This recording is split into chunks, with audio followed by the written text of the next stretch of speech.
Operation ಅಸ್ಥಿ ಪಂಜರ ಎಲ್ಲಿ ನೋಡಿದ್ರು ಇದೇ ಮಾತುಕತೆ ಬಹಳಷ್ಟು ದೊಡ್ಡ ಮಟ್ಟದಲ್ಲಿ ಸುದ್ದಿಯಾಗಿರುವಂತದ್ದು ಧರ್ಮಸ್ಥಳ ಶವ ಊತಿಟ್ಟ ಕೇಸ್ ಬಹಳಷ್ಟು ದಿನಗಳಿಂದ ಚರ್ಚೆ ಆಗ್ತಾ ಇತ್ತು. ಅದಂತ ರಾಜ್ಯ ಸರ್ಕಾರ SIT ಟೀಮ್ಗೆ ತನಿಖೆಗೆ ಕೂಡ ಅಸ್ತು ಅಂತ ಹೇಳ್ತು. ಈಗಾಗಲೇ ಬೆಳ್ತಂಗಡಿಯಲ್ಲಿ ವಾಸ್ತವ್ಯವನ್ನ ಹೂಡಿದೆ SIT ತಂಡ. ಇದಷ್ಟೇ ಅಲ್ಲ, ಮಾಸ್ಕ್ ಮ್ಯಾನ್ ಅಥವಾ ದೂರುದಾರ ಅಥವಾ ಅನಾಮಿಕ ವ್ಯಕ್ತಿ ಏನಿದೆ ಆ ವ್ಯಕ್ತಿಯಿಂದ 13 ಸ್ಥಳಗಳನ್ನ ನಾನು ಇಲ್ಲೇ ಊತ ಹಾಕಿದ್ದೆ ಅಥವಾ ಎಣಗಳನ್ನ ಎಸ್ತಿದೆ ಅಂತ ಆ ಒಂದು 13 ಸ್ಪಾಟ್ಗಳನ್ನ ಏನು ತೋರಿಸಿದ 13 ಸ್ಪಾಟ್ಗಳಿಗೂ ಕೂಡ SIT ತಂಡ ಈಗಾಗಲೇ ಒಂದು ಮಾರ್ಕ್ ಮಾಡೋ ಕೆಲಸವನ್ನ ಕೂಡ ಮಾಡಿದೆ. ಇದಷ್ಟೇ ಅಲ್ಲದೆ ನಿನ್ನೆ ಅಷ್ಟೇ ಏನು ಸ್ಪಾಟ್ ನಂಬರ್ 1 ಅಲ್ಲೂ ಕೂಡ ಅಗೆಯುವ ಕೆಲಸವನ್ನ ಮಾಡಿದ್ರು. 3 ಅಡಿ ಏನು ಒಂದು ಆಳಕ್ಕೆ ಅಗೆಯಬೇಕಿದ್ರೆ ನೀರು ಕೂಡ ಚಿಮ್ತು. ಯಾಕಂತ ಹೇಳಿದ್ರೆ ಆ ಅನಾಮಿಕ ವ್ಯಕ್ತಿ ತೋರಿಸಿರುವಂತ ಕೆಲವು ಸ್ಥಳಗಳು 13 ಸ್ಥಳಗಳಲ್ಲಿ ಕೆಲವು ಸ್ಥಳಗಳು ಕಾಡಿನ ಒಳಗಡೆ ಇದ್ರೆ ಕೆಲವು ಸ್ಥಳಗಳು ನೇತ್ರಾವತಿ ಸ್ನಾನಘಟ್ಟದ ಅಕ್ಕಪಕ್ಕ ಇರುವಂತದ್ದು. ಸೊ ಹೀಗಾಗಿ ಏನಾಗುತ್ತೆ ಅಂತ ಹೇಳಿದ್ರೆ ಅಗಿತಾ ಹೋಗ್ದಾಗ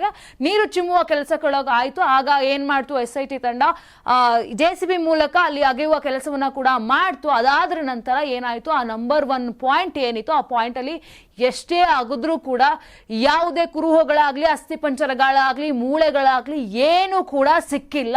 ಅದಾದ ನಂತರ ಇವತ್ತು 2ನೇ ಜಾಗದಲ್ಲಿ ಅಗ್ದಿದ್ದಾರೆ. ಬಟ್ ಆದ್ರೂ ಕೂಡ ಅಲ್ಲೂ ಕೂಡ ಯಾವುದೇ ಒಂದು ಕುರುಹುಗಳು ಪತ್ತೆಯಾಗಿಲ್ಲ. ಒಂದ್ ರೀತಿಯಾಗಿ ಶವ ಊತಿಟ್ಟ ರಹಸ್ಯ ಬಯಲಾಗುತ್ತಾ ಇಲ್ವಾ ಅನ್ನೋ ಅನುಮಾನಗಳು ಇಲ್ಲಿ ಸುಳಿದಾಡ್ತಿರುವಂತದ್ದು.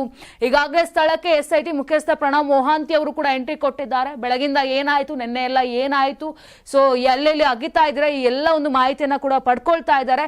ಈಗ ನಂಬರ್ 1 ಪಾಯಿಂಟ್ ನಂಬರ್ 2 ಪಾಯಿಂಟ್ ಅಲ್ಲಿ ಏನೂ ಕೂಡ ಸಿಕ್ಕಿಲ್ಲ, ಖಾಲಿ ಆಗಿರುವಂತದ್ದು.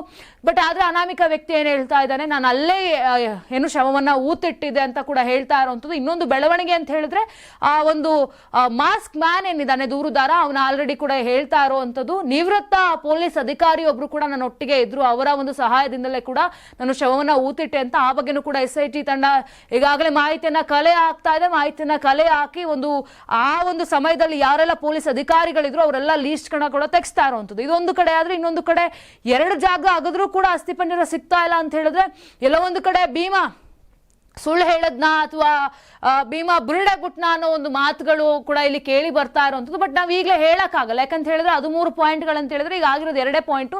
ಇನ್ನೇನು ಕೆಲವೇ ಗಂಟೆಗಳಲ್ಲಿ ಅಥವಾ ಕೆಲವೇ ನಿಮಿಷಗಳಲ್ಲಿ ಆ 3ನೇ ಪಾಯಿಂಟ್ ಕಾರ್ಯಾಚರಣೆ ಕೂಡ ಶುರು ಮಾಡ್ತಾರೆ. ಅಲ್ಲಿ ಏನು 3ನೇ ಪಾಯಿಂಟ್ ಇತ್ತು ಅದು ಕಾಡಿನ ಒಳಗಡೆ ಇರೋದ್ರಿಂದ ಅಲ್ಲಿ JCB ಯಾವುದೇ ಹೋದ್ರೆ ಒಂದು ಕಾಡು ಹಾನಿ ಆಗುತ್ತೆ ಅಂತ ಒಂದು 23 ಕಾರ್ಮಿಕರಿಂದ ಅದನ್ನ ಅಗೆಸುವ ಕೆಲಸವನ್ನ ಕೂಡ ಮಾಡ್ತಾ ಇದ್ದಾರೆ. ಸೊ ನೋಡ್ಬೇಕಾಗುತ್ತೆ ಆ 3ನೇ ಪಾಯಿಂಟ್ ನಲ್ಲಿ ಏನಾದ್ರೂ ಸಿಗುತ್ತಾ, ಅಸ್ಥಿಪಂಜರಗಳು ಸಿಗುತ್ತಾ ಅಥವಾ ಏನಾದ್ರೂ ಒಂದು ಚಿಕ್ಕ ಕುರುಹುಗಳಾದ್ರೂ ಸಿಗುತ್ತಾ ಅಂತ ಎಲ್ಲರ ಕಣ್ಣಿರುವಂತದ್ದು ಈ ಧರ್ಮಸ್ಥಳ ಶವ ಊತಿಟ್ಟ ಕೇಸ್ ಮೇಲೆನೆ. ಸೊ ಈ ಒಂದು ಬಗ್ಗೆ ನಮ್ಮ ಕರ್ನಾಟಕ ಟಿವಿಯಲ್ಲಿ ಅಪ್ಡೇಟ್ಸ್ ಕೊಡ್ತಾನೆ ಇರ್ತೀವಿ. ನೋಡ್ತಾ ಇರಿ ನಮ್ಮ ಕರ್ನಾಟಕ ಟಿವಿ, ಇದು ಕನ್ನಡಿಗರ ಧ್ವನಿ. ನಮ್ಮ ಕರ್ನಾಟಕ ರಾಜ್ಯದಲ್ಲಿ ಕಳೆದ ವರ್ಷದ ನೀಟ್ ಮತ್ತು IIT JEE ಪರೀಕ್ಷೆಯಲ್ಲಿ ಸಾವಿರಾರು ಉಚಿತ ಮೆಡಿಕಲ್ ಹಾಗೂ IIT ಸೀಟ್ಗಳನ್ನು ನೀಡಿರುವ ನಮ್ಮ ಹೆಮ್ಮೆಯ ಎಕ್ಸೆಲ್ ಅಕಾಡೆಮಿಕ್ಸ್ ವಿದ್ಯಾಸಂಸ್ಥೆಯಾಗಿದೆ.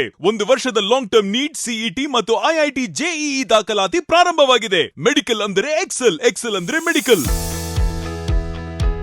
ನಾನು 86 kg ಇದ್ದವಳು 71 kg ಬಂದಿದ್ದೀನಿ. ವಯಸ್ಸಾದ್ಮೇಲೆ ಎಷ್ಟು ಸ್ಮಾರ್ಟ್ ಆಗಿ ಕಾಣ್ತೀರಾ ಅಂದ್ರೆ ಜಿನ್ನಿ. 126 kg ವೇಟ್ ಇದೆ. ನಾವು ಈಗ 114 kg ಲೆಕ್ಕ ಬಂದಿದ್ದೀವಿ. ಯಾವುದೇ ಸೈಡ್ ಎಫೆಕ್ಟ್ ಆಗಿಲ್ಲ. 84ರಿಂದ 50 kg ಬಂದೆ. ಆಮೇಲೆ ಸಣ್ಣಗೆ ಫಿಟ್ ಆಗಿದ್ದೀನಿ. ಅದಕ್ಕೆ ನಾನು ಯೂಸ್ ಮಾಡ್ತಾ ಇರೋದು ಜೀನಿ ಸ್ಲಿಮ್.